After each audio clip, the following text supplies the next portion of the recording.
തന്റെ പ്രിയപ്പെട്ടവന്റെ ആഗ്രഹം നിറവേറുന്നതിന്റെ തുടക്കമാണിത്. വീടെന്ന സ്വപ്നം പൂവണിയുന്ന കാഴ്ചകൾ ശ്രുതി ആംബുലൻസിലിരുന്ന് കണ്ണു നിറഞ്ഞു കണ്ടു. ജെൻസൺ കണ്ട സ്വപ്നം ഇവിടെ തുടങ്ങുകയാണ്. കൽപ്പറ്റ പൊന്നടയിൽ സിദ്ദിഖ് MLA സാന്നിധ്യത്തിൽ ശ്രുതിക്കായുള്ള വീടിന് തറക്കല്ലിട്ടു.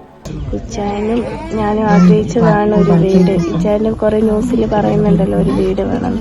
അതെനിക്കിപ്പോ ടൈം ന്യൂസ് മുഖേന എനിക്കിപ്പോ ആ വീട് കിട്ടുകയാണ്. 11 സെന്റും 30 ലക്ഷം രൂപന്റെ വീടുമാണ് എനിക്ക് കിട്ടുന്നത്. വളരെയധികം സന്തോഷമുണ്ട്. നമ്മുടെ പ്രിയപ്പെട്ട ശ്രുതിയുടെ വീടിന്റെ രൂപരേഖയാണിത്.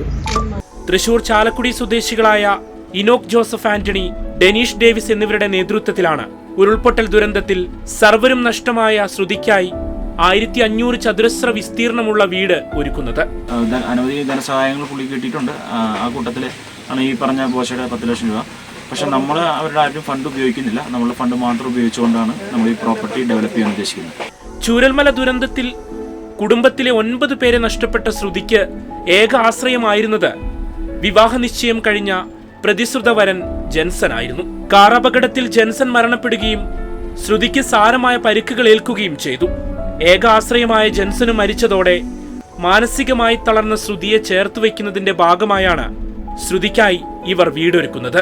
കൽപ്പറ്റ പൊന്നടയിൽ ശ്രുതിയുടെ പേരിൽ 11.5 സെന്റ് സ്ഥലം മുംബൈ സ്വദേശിനിയായ മലയാളി ബീന രജിസ്റ്റർ ചെയ്തു നൽകിയിരുന്നു. 30 ലക്ഷം രൂപ വരുന്ന 1500 സ്ക്വയർ ഫീറ്റിന്റെ വീടാണ് ഇവർ നിർമ്മിച്ചു നൽകുന്നത്. തറക്കല്ലിട്ട് 120 ദിവസത്തിനുള്ളിൽ പൂർത്തിയാക്കി താക്കോൽ കൈമാറാനാണ് തീരുമാനിച്ചിരിക്കുന്നത്. കാലം കരുതിവെച്ച ദുരിത ജീവിതം ശ്രുതി പിന്നിടുകയാണ്. ശ്രുതിയെ ചേർത്ത് പിടിക്കാൻ ഒരു നാടും ഒപ്പമുണ്ട്.